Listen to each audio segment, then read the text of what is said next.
5 বছর পর আমাদের বাচ্চা হয়েছে, তুমি কি খুশি হও নাই? কেমনে খুশি হব? 5 বছর পরে একটা বাচ্চা হয়েছে, তাও আবার এইটুকখানি। আরে বোকা, বাচ্চা তো ওইটুকখানি হয়। 5 বছর পরে বাচ্চা হয়েছে, অন্তত 2 বছরের সাইজ তো হবে।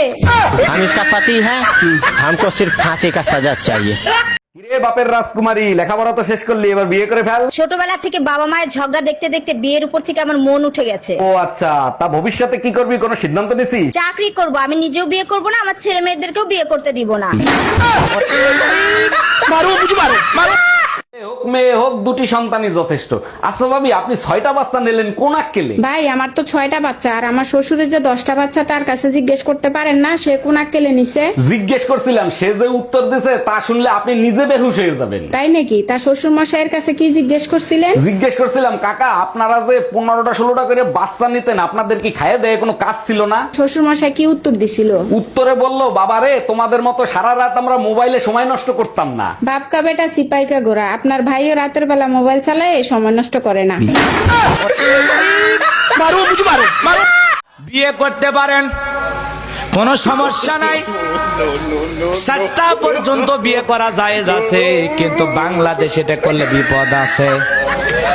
অন্য অন্য দেশে চালু আছে, এই দেশে 2টা হইলেই বিপদ। কথা কন না কেন?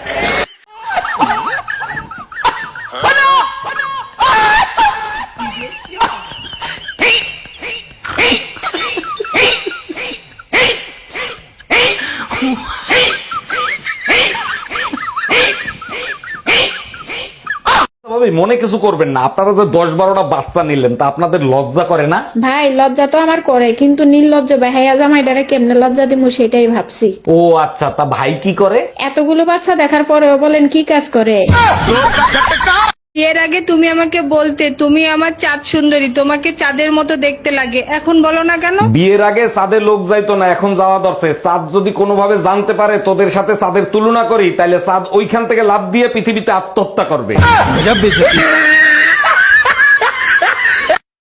ভাবি আপনাকে দেখলেই না পাগল হয়ে যাই। আচ্ছা বলেন তো, দুনিয়াতে এত মেয়ে থাকতে ভাবিদেরকে আপনাদের এত ভালো লাগে কেন? আরে ভাবি, অন্যের গাড়ি চালানোর মজাই আলাদা। আর অ্যাক্সিডেন্ট হইলে দায়ভার মালিকের, তাই না?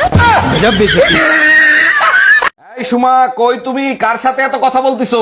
আরে পাশের বাড়ির টুম্পা ভাবি আসছিল, তার সাথে একটু কথা বললাম। 2 ঘন্টা বসে একটু কথা বলছো কেন? ভিতরে নিয়ে আসতা, তারপর কথা বলতা। আমি বলছিলাম, কিন্তু ভাবি অনেক ব্যস্ত ছিল তো, তাই ভিতরে আসে নাই। হ্যালো, আমি আপনার ছেলের স্কুল থেকে স্কুল টিচার বলতেছি। জি স্যার, বলেন, কোনো সমস্যা হয়েছে? না, কোনো সমস্যা হয় না। আপনার ছেলে তো লেখাপড়ায় খুবই ভালো, শুধু মেয়েদের সাথে মেশে। এটা সমস্যা না, ছেলের বাপও আশেপাশে ভাবিদের নিয়ে থাকে, এটার সমাধান কি সেটা বলেন। টুম্পা ভাবি তোমারে খুঁজতেছে কেন? লাউডে দিয়ে কথা বলো তো শুনি। জি ভাবি বলেন। ভাই, আপনার পার্সোনাল ফোন নাম্বারটা আমাকে একটু দিবেন? আপনি জানেন এলাকাটা শূন্য ছিল, তারপরে 17টা বাড়ি হয়েছে, তার ভিতরে 11টা 5তলা বিল্ডিং হয়েছে, তার ভিতরে 44টা ফ্যামিলি আসছে, 99টা ছেলে মেয়ে আছে, 56টা ভাবি আছে, কারো সাহস হয় না আমার নাম্বার চাওয়ার। আপনি চাইলেন কেন? আর কখনো নাম্বার চাবেন না, বুঝতে পারছেন? জি ভাই, বুঝতে পারছি। ঠিক কাজ করছো।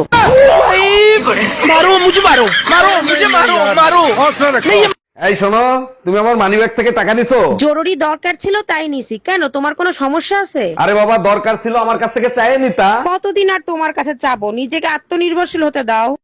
हम इसका पति है, हमको सिर्फ फांसी का सजा चाहिए।